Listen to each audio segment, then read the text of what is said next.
merong naganap na courtesy call, mga ate at kuya. May naganap na pagtatagpo.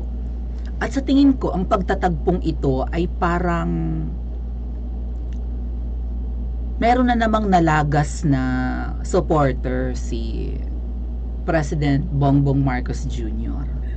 Kasi alam ko, supporters niya ang mga to eh. At sa pagtatagpong ito, binigyang kulay ang pagtatagpo ng mukhang dating supporter ni PBBM sa bago nilang mukhang susuportahan come 2028. Ito nga po yan, posted by Rappler. Jan jan jan jan. Sara Duterte, ang aga, sabi ng Rappler, di ba? Ang aga. Sara Duterte Arroyo visit Iglesia ni Cristo leader Manalo, yung naka-black. The courtesy calls come at a time when cracks are beginning to show in the unity team of President Ferdinand Marcos Jr. and Vice President Sara Duterte. Nagsimula daw ang pagpupulong pagtatagpo dahil nga po mukhang nagka-crack. Matagal ko nang alam na nagkaroon ng crack yung unity. Kita nyo, grabe ang pagkukuyog kay VP Sara. Anong mga pronouncement ni Marcos Jr.? Wala. Ano ang mga sinasabi niya para ipagtanggol ang kanyang vice-presidente na con todo lambutsing, con todo yapos-yapos, con todo hawak siya sa braso ni VP Sara nung kampanyahan.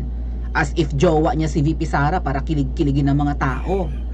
Diba? Ganun yung lagi kumakayup-yup, kumakakapit sa braso ni VP Sara si PBBM. Akala mo bunsong kapatid na lalaki or jowa. Tapos ngayon na si VP Sara kinukuyog ng lahat-lahat ng mga yawa, mga dilawan, pinklawan, mga trapo, mga kurakot, mga makakaliwa. Wala siyang kaimik-imik. Ganyan baga ang matatag na pangulo or 'di ba? Matibay na haligi ng bansa ever. So yan, sabi nila may crack na daw ang unity. Magugulat tayo sa mga susunod na araw, makikita na naman natin, magpapapicture na naman yan sila kasama si VP Sara. Naalala nyo dati na medyo na-issuean na nga mukhang hindi na okay ang unity nung may gap na si VP Sara at si PBBM. Biglang sumama si PBBM sa pagpipit. Hoy Papshi, sino mga nag-uutos sa iyo ng ganyan? Biglang sama siya kay VP Sara doon sa Brigada Eskwela, nagpinto-pintura ng upuan. Hindi mo trabaho yan, ba't kayo nagmamicromanage? Mahiya ka naman sa sinundan mo. Si PRRD, nakita nyo nagpintura ng bangko ng eskwelahan? Sige nga. O like po tayo, 300 tayong mahigit, matutulog na ako talaga. Meron pa akong i-disclose sa inyo eh. Kaunti ang likers. Di ba? Di ba nagkaroon dati ng issue na may gap na yung unity team, yung BBM Sara tandem. Biglang sumama si PBBM sa pagpipintura ng upuan. And then another issue na naman, mukhang ngayong kinukuyog si VP Sara ng mga kaliwa patungkol sa confidential funds. Si PBBM yung nagbigay ng perang 150 million, tapos wala siyang kaimik-imik para ipagtanggol sa kanya galing yung confidential funds. Di ba inilipat niya nung December last year? Anong ginawa? Sumama na naman si PBBM doon sa Davao kay VP Sara. Ano bang ginawa niya doon? Basta may parang program doon, sumama. Kita na naman sila magkasama. Siguro meron talagang mga mga nag-a-advise kay PBBM na buntot ulit kay VP Sara para hindi pagdudahan na wala na kayo. Ay mukha namang wala laging cabinet meeting sa Malacanang eh. Nung panahon ni PRRD, parang linggo-linggo.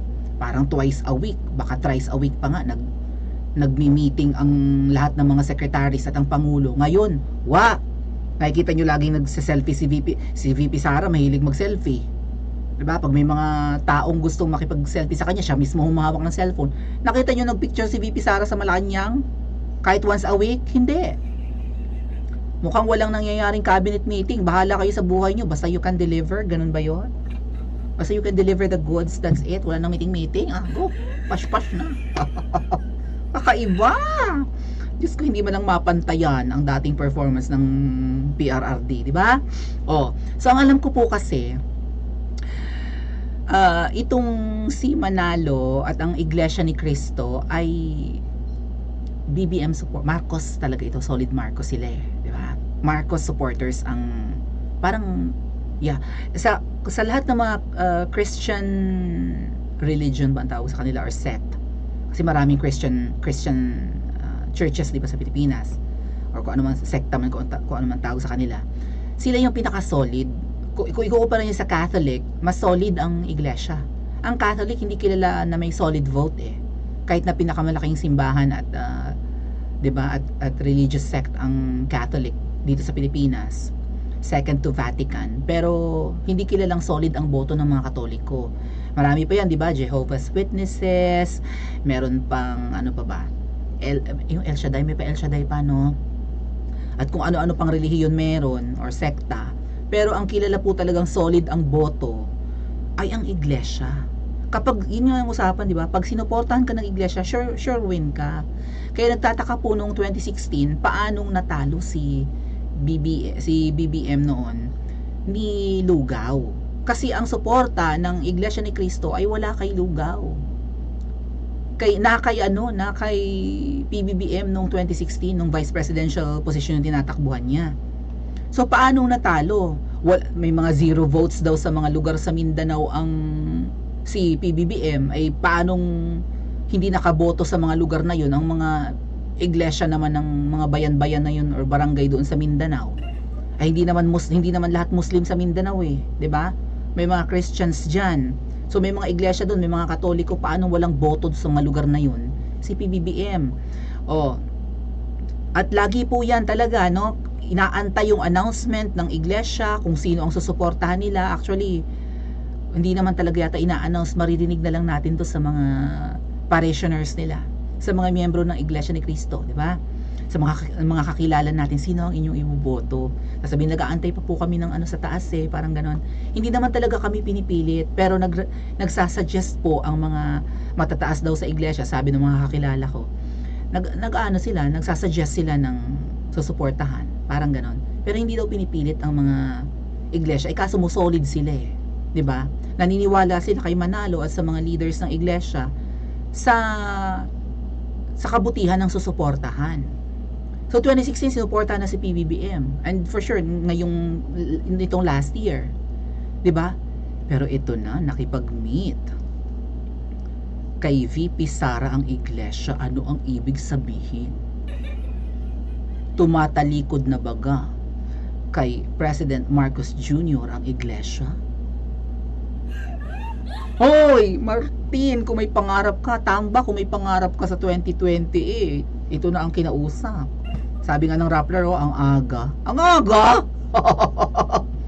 Well, may sinabi sa akin ng puting hito, mamaya ko sasabihin. Sabi ng Rappler, why does it smell like 2028 already? Ang layo pa ng 2028, mga ate at kuya. 5 years pa yan na. Less than 5 years. In what looks like images from an election year, VP Sara and her political godmother, former President Gloria Macapagal Arroyo, paid separate courtesy calls on Iglesia ni Cristo Executive Minister Eduardo Manalo. Bakit nakipagtagpo? Bakit nakipag-meet? Ano ang meron? Mamaya ko sasabihin yung sinabi sa akin ng puting hito. So ito po yung mas malinaw na picture, shinare ng Inday Sara Nation. Ayan, yung pagkikita ni VP Sara at ni Eduardo Manalo. Ano bang kanyang pronoun? Executive Minister daw pala siya. Ayan. Vice President Sara Duterte paid a courtesy visit to the Executive Minister of Iglesia ni Cristo. Yun nga po si Brother Eduardo Manalo. Ayan, at saka yung INC daw. Binalita na pala ng Manila Times. Ang aga naman mangampanya, sabi ng mga supporters ni Lugaw. Lenny 2020. Ay! Mukhang si Lugaw tatakbo sa 2025. Nako!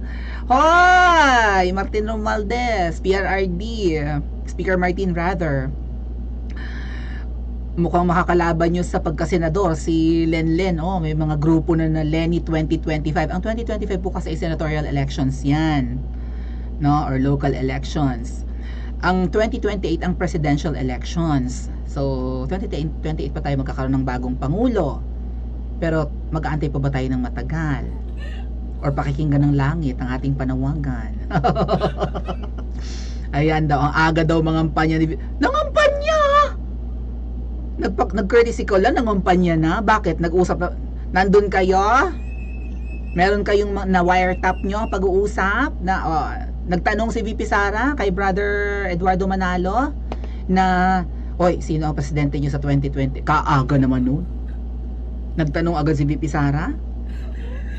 Paranoid ang mga pinklawan. Ngayon, bakit nga kaya nagkita? To my mind pinatawag si VP Sara ng iglesia. Imposibleng si VP Sara ang courtesy call yan. Syempre yung nagpatawag ng courtesy call talaga ang, 'di ba? Ang may gusto. Or yung iglesia ang nagpatawag na kay VP Sara for courtesy call. Bakit ipapatawag? Para din tong mga atleta natin, 'di ba? Pag nanalo, mag-courtesy call sa presidente. Same with the beauty queens. Naalala nyo, may mga pa-courtesy call na si Pia Wurtzbach, tsaka si Catriona Gray kay PRRD. Ganun lang yon. Ipapatawag siguro para i-recognize yung kanilang achievements or maybe may gustong sabihin. 'Di ba? So, bakit pinatawag ng iglesia si VP Sara? Kaya napaparanoid ang Rappler at ang mga pinklawan ng aga daw mangampanya. Ang aga, sabi ng Rappler. Malay nga natin, mapaaga, di ba? Baka hindi na 2028 eh. So, kung ako pong tatanungin yung mga ate at kuya, baka naman gusto lang magpahayag ng support ang Iglesia ni Cristo. Kasi, katulad nga po ng sinasabi ko sa inyo, kinukuyog na si VP Sara ng mga makakaliwa, tahimik pa ang lahat-lahat. Kinukuyog na ng mga politikong pulpul, tahimik ang Pangulo ng Pilipinas. Pinapabayaan ang kanyang running mate. Walang tagapagtanggol si VP Sara, kundi ang mga DDS, ordinaryong Pilipino, at ang mga vloggers na iilan lang naman kami. Mas marami ang Ensaymada vloggers. Nung umalis ako, wala pa silang 100. For sure ngayon, baka 200 na yung Ensaymada vloggers. 'Di ba? In fact, nung pumunta kami nung December sa Malacanang, kalahati ng umattend, puro vloggers. So, pagpalagay mo, 300 kami nandoon. Yung pumutok yung Ensaymada issue, nasa 100 mahigit ang vloggers. Ay, paano pa ngayon? Maraming sip-sip ngayon at baka nakakatikim ng pasinaya, 'di ba? Kinukuyog ng media si VP Sara. Walang media ang kakampi ang ating pangalawang pangulo, kundi maybe SMNI, 'di ba? Walang tagapagtanggol ang pangalawang pangulo. Baka yan yung reason kung bakit siya pinatawag ni Brother Eduardo Manalo ng Iglesia ni Cristo. Maybe they're just expressing their support to the Vice President. Don't worry, may tiwala kami kung paano ka magtrabaho, kung paano mo gastusin ang pondo ng mga opisina mo. Wala kaming full support kami sa iyo. Nagtitiwala kami kahit kinukuyog ka na ng media, kinukuyog ka na ni Sisa Virus, ng mga makakaliwang grupo, ng mga politiko, hindi ka ipagtanggol ng iyong running mate. Nandito ang Iglesia ni Cristo para sa iyo. Right? And also maybe parang gusto ko ipakita sa inyo yung message sa akin ng puting hito screenshot ko na lang. Hoy, mag-like kayo dyan. Grabe itong mga revelations ko sa inyo. Hindi nyo man lang... Hello, Tita Lani. Saan banda nga yung usapan namin ng puting hito? Baka pwedeng i-screenshot. Ay, makikita ang pangalan. Sandali lang po. Tatakpan ko na lang. Maloloka kayo ever sa aking ipapakita sa inyo. Tatakpan ko lang yung name niya para... for his privacy naman. Okay. Takpan ko na lang yung pangalan. Papakita ka sa inyo. Ay, mag-like kayo dyan. Ayan, natakpan ko na ba? Maayos na ba? Ito ang sabi sa akin ng Futsing Hit. So, mga ate at kuya, pakita ka sa inyo. Baka kaya nakipag-usap. Feeling ko lang naman parang parang may correlation ba mga ate at kuya? Okay. Okay. isang part na hindi ko natakpan. Sandali. Pa-share ko lang sa inyo yung mga naamoy-amoy ko. Hindi ko naman ito pagdadamot sa inyo, no? Ever, ever. Sana matakpan ko ng maayos. Baka makita ang jungala na ever. Ma-award akyas. Ay, ang hirap. Anyway, eto. Hindi talaga matakpan. Okay na yan.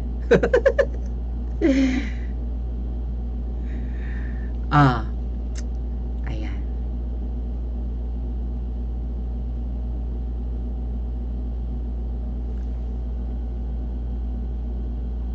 Nababasa nyo ba? So, ano sabi sa akin? Tumawag sa akin ang puting hito. Sabi ko, wait lang ha, nasa palengke pa ako. Sabi niya sa akin, malapit nang mawala. Sino? Sabi ko, pero alam ko na kung ano, sino tinutukoy. Malapit na daw mawala.